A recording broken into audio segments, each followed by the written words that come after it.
Bonjour et bienvenue sur ma chaîne Prophétesse Sissi, j'espère que vous allez bien aujourd'hui. Alors je vous l'avais promis un deuxième storytelling et je suis là pour vous le raconter. Alors ne bougez pas, je reviens tout de suite.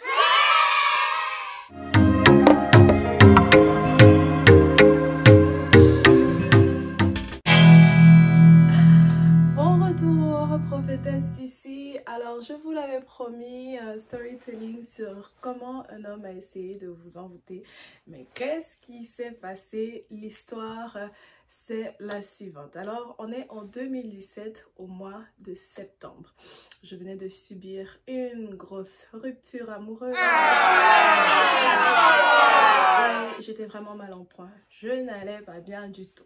J'avais maigri, mon visage était fermé, triste, je pleurais tout le temps, j'étais devenue une véritable marmotte. C'était bien le cas de dire que j'étais l'ombre de moi-même. Alors je décide un jour de sortir faire des courses pour me changer les idées et pendant que je suis en train de me promener parmi les allées et regarder les différents items dont j'ai besoin, il y a un monsieur qui me semble tout à fait gentil qui me dit « Waouh, vous êtes très jolie ». Et je prends le compliment, je dis merci, c'est gentil. Je continue mes emplettes et je suis dans d'autres allées et je retombe sur le même monsieur. Je pense maintenant qu'il me suivait après avoir bien réfléchi. Mais je retombe sur le même monsieur, je me dis que c'est un hasard et puis il me dit bah, c'est vrai que vous êtes très jolie mais votre visage est très fermé. Vous avez l'air triste, vous avez l'air mal en point, qu'est-ce qui vous arrive? Je dis écoutez, c'est privé, j'ai pas besoin de vous en parler mais il y a des jours avec et il y a des jours sans. Alors il insiste, il dit vous avez l'air triste, vous avez l'air fatigué, laissez-moi vous inviter à prendre un chocolat chaud. Je dis non. Laissez-moi vous inviter à prendre un café. Non. Ok, laissez-moi au moins vous raccompagner. Il insiste, il insiste, il insiste, il insiste et puis finalement je dis ok, raccompagnez-moi. Alors, on s'en va dans sa voiture, il me raccompagne, mais bien évidemment, je ne voulais pas qu'il sache où j'habitais précisément. Alors, je lui demande de me laisser dans la rue, juste parallèle à la rue qui mène chez moi. Lorsqu'il me laisse là, il me dit « Donnez-moi votre numéro, je vais vous appeler ». Je dis, il n'en est pas question. Il insiste, il dit, mais je suis comme un papa, pourquoi vous faites ça? Pourquoi vous êtes si fermé? Moi, je vois que vous n'êtes pas bien, vous êtes mal en point. J'aimerais vraiment vous changer les idées parce que vous êtes tellement une jolie fille. Je dis, ok, il n'y a pas de problème. Alors, voilà mon numéro. Vous allez revenir me chercher tout à l'heure pour m'emmener prendre un chocolat chaud. Il n'y a pas de souci. Alors, quand il me laisse, je me faufile par un petit raccourci dans la rue qui mène à chez moi. Le même soir, il m'appelle, il dit « Ok, est-ce que tu es prête pour qu'on aille prendre notre chocolat chaud ?» Je dis « Oui, il n'y a pas de problème. » Il me récupère sur la même rue, on s'en va dans un petit café qui est peut-être à 10-15 minutes de chez moi. Bien évidemment, je préviens mon grand frère en m'assurant de lui faire peur. Je lui dis, écoute, si aujourd'hui tu apprends que je me suis fait sectionner en plusieurs morceaux, c'est juste parce que j'étais allée prendre un chocolat chaud avec ce monsieur. Je le laisse dans tous ses états et je me sauve en courant parce que à ce moment-là, en 2017, je vivais avec mon grand frère. Alors, je m'en vais avec le monsieur, on s'installe, il se trouve qu'il est très sympa, c'est un monsieur ivoirien, on va l'appeler Tofi. Alors, je suis avec Tofi, je suis en train de manger, on mange, on discute, il me dit qu'il est entrepreneur, il vient de la Côte d'Ivoire et voilà, c'est monté, c'est descendu et tout et tout et tout. Et il me raconte sa vie, moi je suis là, je suis pas intéressée. Et puis, la conversation prend une toute autre tournure. J'aimerais que tu sois ma copine. J'ai dit pardon. Il dit oui, tu m'as bien entendu, j'aimerais que tu sois ma copine. Tu es une très belle fille et je te vois très malheureuse. Je sais qu'un homme t'a brisé le cœur et moi je suis un homme sérieux, je suis capable de prendre soin de toi et tout. Il parle, il parle, il parle. Alors qu'est-ce que tu dis? Je dis non. Il dit pardon. J'ai dit non. Il me dit, comment ça tu dis non? Je dis, mais j'ai dit non. Là, il se met en colère. Il dit, mais c'est vrai que tu es jolie, mais tu es vraiment arrogante. Tu es arrogante. Comment ça? Moi, je te fais cette proposition. Tu n'essayes même pas de considérer. Tu ne me demandes même pas qui je suis. Tu ne me demandes même pas si je suis mariée. Tu ne me demandes même pas si j'ai des enfants. Tu ne me demandes pas machin, machin. Il se met à citer tout ce que je ne lui demande pas. Alors quand il finit de parler, je reprends les mêmes questions.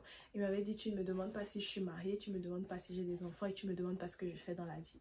Quand il finit de parler, je lui dis, ok, est-ce que tu es mariée? Il me dit oui. Mais ma femme est en Côte d'Ivoire. Je fais la navette entre la Côte d'Ivoire et ici. Est-ce que tu as des enfants? Il me dit oui, les plus grands ont 13 ans, le plus petit à tel âge. Je dis ok. Et qu'est-ce que tu fais dans la vie? Oui, il est propriétaire de telle compagnie et il voyage beaucoup. Il fait la navette entre ici et la Côte d'Ivoire et tout ça, tout ça. Je dis ok, je t'ai posé les questions, tu es satisfait? Il me dit oui, ça me montre quand même que tu t'intéresses à moi. Alors qu'est-ce que tu me dis de la question que je t'ai posée? Je dis ben, je dis non. J'aimerais que tu me raccompagnes chez moi maintenant parce que je pense qu'il est temps que cette soirée s'achève. Alors que le monsieur se lève dans toute sa colère. Il prend les choses, il prend la voiture, il me ramène, il me laisse toujours dans la rue qui est parallèle à chez moi. Alors je rentre chez moi et je finis de faire tout ce que j'ai à faire et je m'en vais m'apprêter pour dormir. Alors je finis, je prie, je me couche, je suis en train de m'endormir. Pendant que je suis en train de m'endormir, je sens comment je commence à appeler dans ma tête le nom du monsieur. Je commence à appeler Tofi, Tofi, Tofi. Et puis je me réveille en sursaut, je dis mais qu'est-ce qui m'arrive? Pourquoi je suis en train d'appeler le nom de ce monsieur dans mon sommeil? Je dis ok, ça doit être un mauvais rêve. Je me recouche.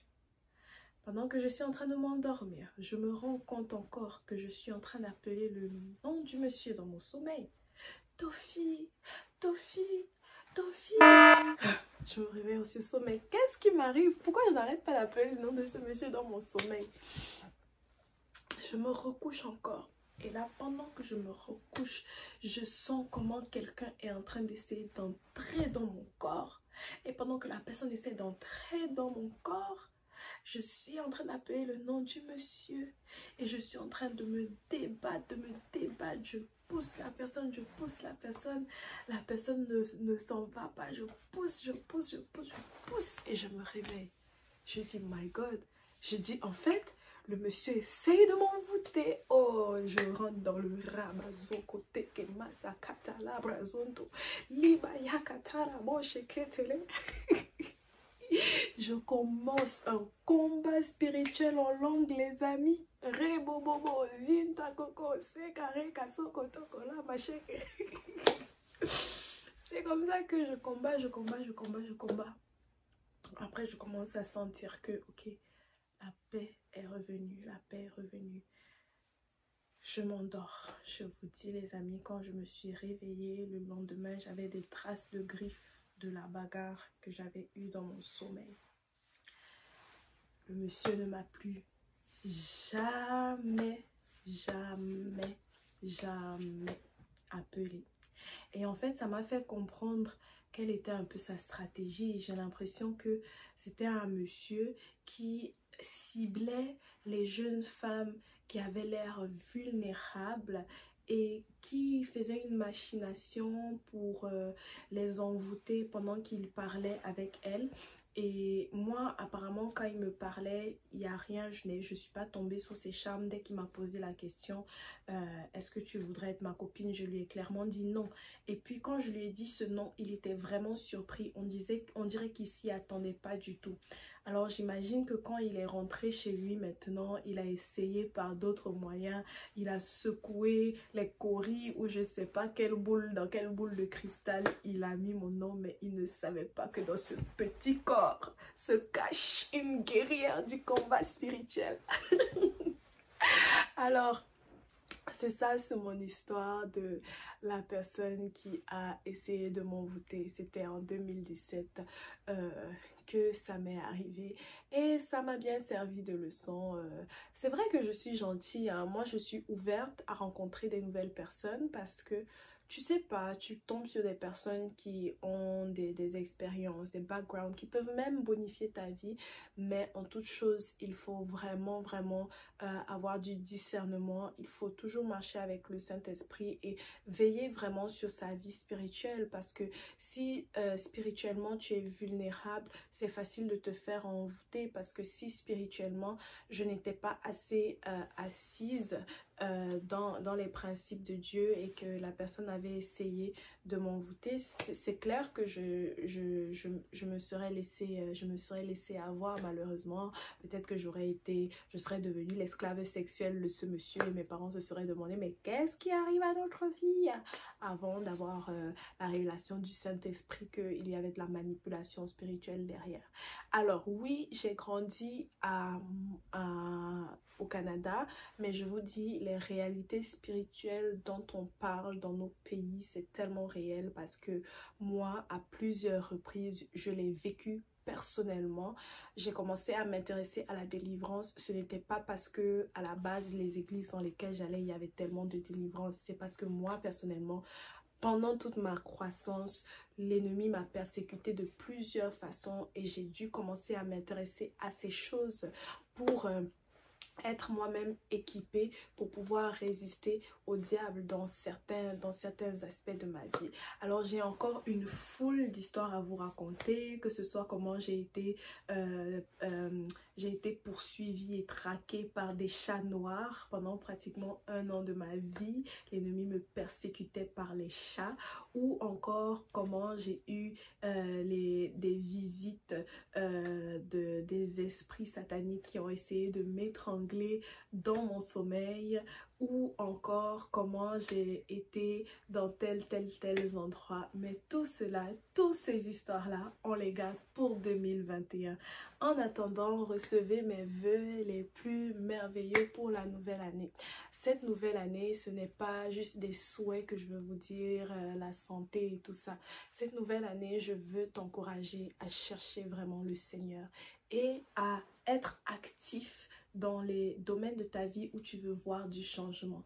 Ne souhaite pas juste avoir le changement, mais travaille pour recevoir le changement. Sur ce, on dit au revoir à l'année 2020 et on se retrouve en 2021. C'était Prophétesse Sissi. Bye bye, que Dieu vous bénisse.